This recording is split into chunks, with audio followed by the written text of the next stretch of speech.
Glória a Deus, a paz do Senhor, irmãos, graças a Deus, estamos aqui mais uma vez na nossa lição de número 8, que tem como tema Crendo no Espírito Santo, né? Essa lição é muito boa, é muito interessante, apesar do assunto não ser tão relevante, não ter muitas novidades, mas é muito importante nós falarmos um pouco da pessoa do Espírito Santo, falarmos quem ele é, em que momento da história ele surge, né? E qual a sua importância para a igreja nos dias atuais, atuando aí na vida do cristão. Então nós iremos aqui falar um pouco da meditação. João capítulo de número 16, e o versículo de número 13, diz assim: mas quando vier aquele Espírito da verdade, ele vos guiará em toda a verdade, porque não falará de si mesmo, mas dirá tudo o que tiver ouvido e vos anunciará o que há de vir. João capítulo 16, versículo 13, é Jesus falando a respeito do Espírito Santo, né, que ele vai chamar aqui de Espírito da verdade, onde ele viria com alguns objetivos, né? Um dos seus principais objetivos é guiar os seus discípulos, guiar o seu povo em toda a verdade. Então, o Espírito Santo é um Espírito que nos leva aí ao conhecimento do Evangelho, à verdade do Evangelho e não à distorção do Evangelho, né? Esse Espírito viria e não falaria de si mesmo, né? Mas ele falaria aí tudo o que ele havia ouvido da pessoa do Pai, né? E ele falaria para quem, né? É uma referência aí aos apóstolos que iria escrever o Novo Testamento, né? As questões doutrinárias para a igreja e que seria feito por inspiração aí de Deus, né? E também ele anunciaria aí o que havia de vir, né? Então tudo aquilo que os apóstolos escreveram profeticamente falando, foi aí dado pela revelação do Espírito Santo de Deus. Na introdução, o que é que nós temos aqui? Nós vamos observar que a pessoa do Espírito Santo, ela é vista, ela é observada em toda a Bíblia Sagrada, né? Começando pelo livro do Gênesis, e a gente vê a pessoa dele até no livro de Apocalipse. Então, praticamente em todos os livros, a gente vai ver ou uma referência do Espírito Santo, ou uma citação a respeito dele, né?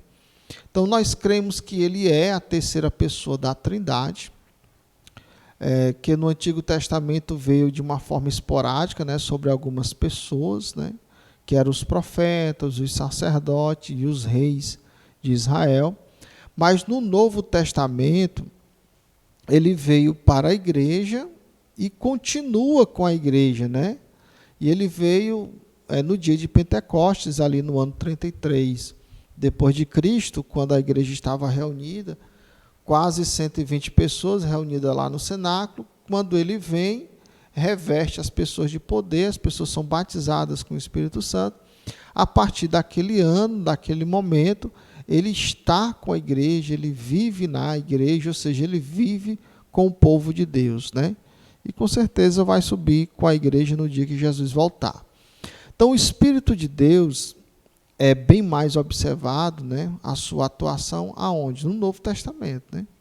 E o livro que mais fala da atuação dele é o livro de Atos dos Apóstolos, né? Que foi escrito aí por Lucas, né? Então, o livro de Atos dos Apóstolos é o livro que mais relata sobre as ações, né, do Espírito de Deus no meio da igreja, no meio do povo de Deus, né? É importante a gente saber disso. No primeiro ponto aqui, nós temos o Espírito Santo, é um ponto que a gente vai abordar sobre a ideia desse Espírito, né, o que é ele, né? É onde a gente encontra a sua figura, o seu personagem. Então, de acordo aí com o primeiro livro da Bíblia, que é o livro do Gênesis, o Espírito Santo ele já atuava na criação dos céus e da terra, né?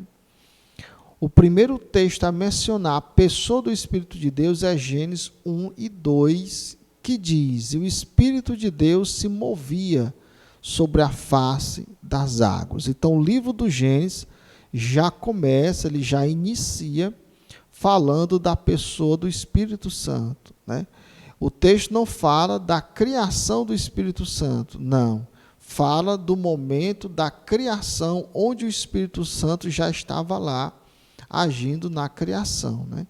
E o segundo texto está em Gênesis capítulo 6 e o versículo de número 3, quando Deus diz assim: não contenderá o meu espírito para sempre com o homem. Então é o segundo texto de toda a Bíblia Sagrada que vai nos trazer uma referência sobre a pessoa do Espírito Santo. Então os textos acima aí mostram o quê? Que o Espírito de Deus ele está presente em todos os momentos da criação, participando de todo o processo criativo, né? E buscando influenciar também o homem, né? Porque em Gênesis 6 e 3, a gente percebe que o Espírito de Deus, ele de uma certa forma agia no ser humano, né? Mas o ser humano sempre endurecia o coração, o rejeitava. E é por isso que veio o dilúvio, né? O Espírito Santo também participou ativamente do ministério de Jesus e também do ministério dos apóstolos, né? Então vamos ver aqui a ação do Espírito Santo, né? Como já foi mencionado anteriormente, o Espírito Santo ele agiu na criação, inclusive na criação do homem. Jó ele vai trazer uma referência a respeito do Espírito de Deus criando, né? Jó capítulo 26 e o versículo 13, ele vai dizer que o Espírito do Senhor me fez, né? Ou seja, como ele está utilizando uma linguagem poética, ele, na realidade ele está falando da criação do ser humano, não da criação da pessoa dele, né? Então o Espírito de Deus é criador. Ele também age na vida das pessoas, convencendo o quê? Do pecado, da justiça e do juízo, de acordo com João 16 e 8. Ele também agiu na pessoa dos juízes, dos reis de Israel e também dos profetas, né? Então vimos aí que o Espírito de Deus, ele sempre teve agindo de alguma forma, né? O Espírito Santo também esteve presente sobre o Filho, Jesus, contribuindo aí para o seu ministério. Através do Espírito Santo, Jesus curou os doentes, expulsou os demônios e pregou também o Evangelho. Muitas pessoas acham que Jesus, ele, por ser Deus, né, ser um ser divino, ele fazia tudo isso, mas Jesus não curava porque era Deus, Jesus não expulsava os demônios porque era Deus, Jesus não pregava o Evangelho porque ele era Deus, mas ele fez tudo isso porque o próprio Deus era com ele, ou seja, tanto o Pai como o Espírito Santo era com ele. E no capítulo 4 de Lucas, o versículo 18 e 19, nós iremos ver aqui um texto onde o Espírito do Senhor está sobre ele, né? Ou seja, o próprio Jesus ele está citando aí uma referência do Antigo Testamento, falando do Espírito de Deus que estaria sobre ele. E qual seria o objetivo desse Espírito Santo estar sobre ele, né? Primeiro, para evangelizar os pobres, curar os quebrantados de coração e pregar liberdade aos cativos, dar vista aos cegos, né? Dar liberdade aos oprimidos, né? E anunciar o ano aceitável do Senhor. Então, Jesus, ele como um ser humano, ele precisou que o Espírito de Deus estivesse sobre ele para que ele realizasse todas essas maravilhas, né? Todos os momentos que Jesus, é citado que Jesus conhecia o coração dos fariseus, era porque o Espírito de Deus, em alguns momentos, revelava para ele, para Jesus, né, o que havia no coração daquelas pessoas. Mas Jesus, como ser humano, mesmo sendo Deus em forma humana, ele não agiu como Deus, né? Tudo foi obra do Espírito de Deus sobre ele. É importante a gente saber disso. Na igreja, o Espírito de Deus também age, né? Revestindo os cristãos de poder. Atos 1:8, disse Jesus, mas recebereis a virtude do Espírito Santo que há de vir sobre vocês, né? Então, o Espírito de Deus veio sobre a igreja, e esse mesmo Espírito que veio sobre a igreja revestiu eles de poder ou de virtude, né? É importante a gente saber disso.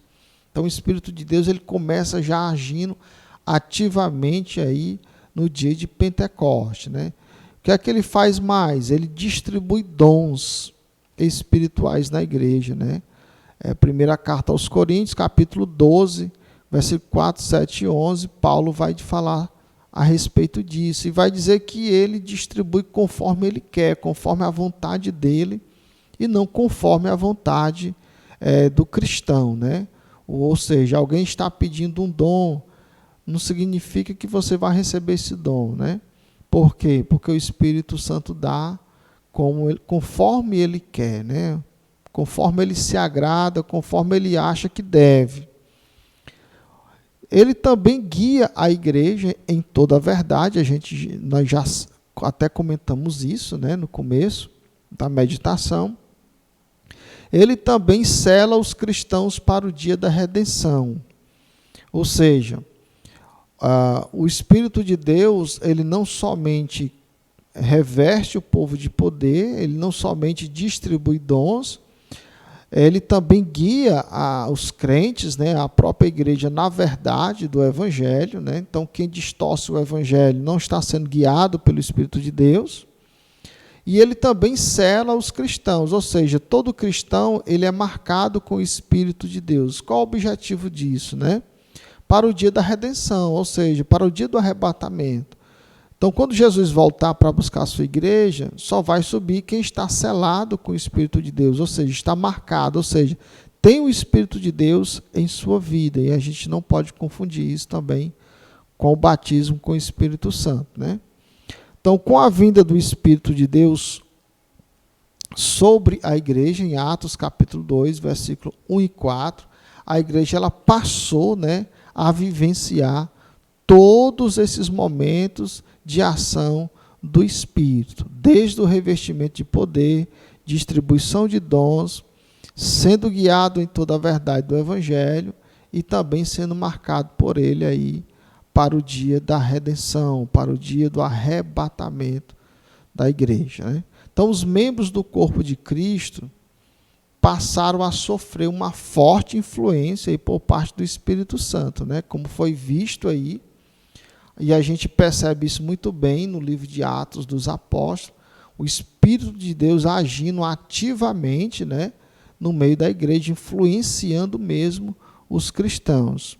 A gente vai ver um outro exemplo aqui, que é Atos 13, versículo 1 até o 4, né? Onde Lucas ele vai registrar a ação do Espírito Santo na igreja de Antioquia, né? De que forma? Escolhendo e enviando pessoas para o apostolado, para a obra missionária. Então, o que é que o texto diz? O texto diz que disse o Espírito Santo. Foi que ele disse: apartai-me, ou seja, separai-me, né? Reservem aí 2 pessoas. Quem são elas? Barnabé e Saulo. Qual o objetivo? Para a obra que eu vos tenho chamado. Então, o Espírito de Deus já havia chamado eles. Para que obra? Que seria a obra apostólica, a obra missionária, né? Ele havia chamado e agora estava mandando eles serem enviados, né? Com certeza, quem estava falando ali pelo Espírito de Deus eram os profetas que estavam ali na igreja de Antioquia, né? Então, vimos aí como o Espírito de Deus agiu de uma forma bem ativa, né, no meio da igreja ali naqueles dias, né? E o Espírito de Deus ainda age ativamente até os dias de hoje. Esse segundo ponto, nós iremos ver aí Agora a definição de Espírito Santo, né? O que é o Espírito Santo, né? Então, nós sabemos que o Espírito Santo ele é uma pessoa. Por que que nós sabemos que ele é uma pessoa, né? É muito simples, né? Porém, algumas instituições religiosas ou denominações religiosas, né, ensinam que o Espírito Santo não é uma pessoa, é uma espécie de emanação de Deus, é uma espécie de energia, uma espécie de força ativa que provém de Deus sobre os cristãos ou sobre alguém, né? Porém, ao depararmos aí com alguns textos bíblicos em que o Espírito de Deus é mencionado, observa-se que ele é um ser pessoal e que possui atributos de uma pessoa. Então, como é que eu sei que o Espírito de Deus é uma pessoa? Lendo todos os textos que falam sobre ele e observando nesses textos palavras que atribuam algum tipo de personalidade ao Espírito Santo. Então, se eu encontro palavras que atribuem personalidade ao Espírito Santo, logo eu vou concluir que ele é uma pessoa e não uma força ativa, não uma espécie de energia, uma emanação de Deus, né? Então vamos ver aqui, primeira carta aos Coríntios, capítulo 12, e o versículo 11, né? Que diz: mas um só e o mesmo Espírito opera todas estas coisas, repartindo particularmente a cada um como quer. Vimos aí a questão da vontade própria, né? O Espírito de Deus, ele dá particularmente como ele quer. Então, isso é um atributo pessoal, né? De uma pessoa. Então, se ele tem vontade própria, então ele não pode ser uma energia, uma mera força ativa de Deus, né? João 14, 26 diz que ele consola, né? Mas aquele Consolador, o Espírito Santo, né? Consolar, isso é um atributo pessoal, né? De alguém, ou seja, um atributo de uma pessoa. Romanos 8, 26 diz que ele intercede até com gemidos, né? Mas o mesmo Espírito intercede por nós com gemidos inexprimíveis. Também um atributo de uma pessoa. Ele se comunica, né? Primeira carta de Paulo a Timóteo, o capítulo 4, versículo 1 diz: mas o Espírito expressamente diz, ou claramente diz, que nos últimos tempos alguns se apostatarão da fé, e etc, etc. Então o Espírito Santo aí está falando, né? Ele está se comunicando. E isso é um atributo de uma pessoa, né? Outra coisa interessante é Efésios 4:30. O texto diz que ele tem sentimentos e não entristeçais o Espírito Santo de Deus. Então nós sabemos que os sentimentos, eles pertencem àqueles que são pessoas, né? Então o sentimento é um atributo de um ser, de uma pessoa, né? Então o Espírito Santo é outro do tipo de Jesus. Foi o que Jesus disse, né? Quando ele falou que enviaria outro Consolador, João 4, 26, ele vai falar que vai enviar outro Consolador. Estudando aí a palavra outro no texto de João, que em grego é allos, né? Que significa do mesmo tipo, logo nós vamos entender o quê? Que Jesus está falando aí que esse outro Consolador seria alguém do tipo dele, né? Uma pessoa que iria agir como ele agiu, consolando aí os corações, as pessoas aflitas, né? Então, afirmar que o Espírito de Deus é uma energia, que não é um ser pessoal, é negar todo o contexto bíblico que envolve aí a personalidade do Espírito do Senhor ou do Espírito de Deus, né? Ele não é apenas uma pessoa, mas também é uma das pessoas que compõem a Trindade. Nós falamos que ele é a terceira pessoa da Trindade, ou seja, Ele é Deus, né? E nós temos essas referências que provam, que mostram que ele é Deus. Quando a gente faz essa comparação aí, por exemplo, de Hebreus 3 e 8, com o Salmo 95, versículo 8, e Atos 5, versículo 3 e 4, então a gente nota aí que os textos estão referenciando a pessoa do Espírito Santo também como uma pessoa de Deus, e não um ser criado, né? Mas um ser eterno, divino. O Espírito Santo, ele também é santo, né?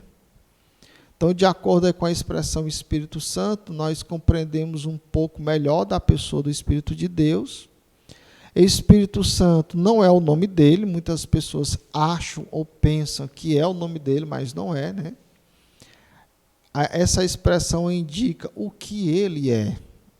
Espírito em grego significa pneuma, né? Acompanhado aí desse adjetivo, santo, que significa puro, limpo. Ele é um ser espiritual, isento de pecado, impureza, ou seja, ele é um ser imaculado, sem mancha. Por quê? Porque ele é Deus, né? Deus não peca, Deus não erra, Deus não é imperfeito. Então, ele é espírito porque não é de carne e osso. Ele é santo porque ele é puro, ele é limpo, ele é imaculado, né? Por essa razão, ele é chamado nas Escrituras do Novo Testamento de Espírito de Santificação, né? Ele é responsável também aí pelo processo de santificação na vida do cristão, direcionando o cristão para aquilo que é puro, verdadeiro. Então, quando o ser humano ele crê em Jesus de todo o seu coração, ele se arrepende dos seus pecados, crê que Jesus é o Messias, é o seu Salvador, então ele recebe esse Espírito aí, e esse Espírito, como vai levar ele, guiar ele em toda a verdade, então quando ele vai vendo essa verdade, ele vai abandonando, né, tudo aquilo que é errado. Isso significa que essa pessoa vai passando pelo processo de santificação. E quem está fazendo isso, quem está guiando essa pessoa nesse processo de santificação, de abandono, né, de erros, né, é o Espírito Santo. Por ele ser santo, significa que nele não há mentira, não há engano, né? Por causa disso, ele é chamado também de Espírito da verdade. Então, ele não mente, ele sempre fala a verdade, né? Então, se alguém diz que está falando pelo Espírito Santo e aquilo é mentira, não é o Espírito Santo, ou é o coração dele, ou é uma entidade maligna, né?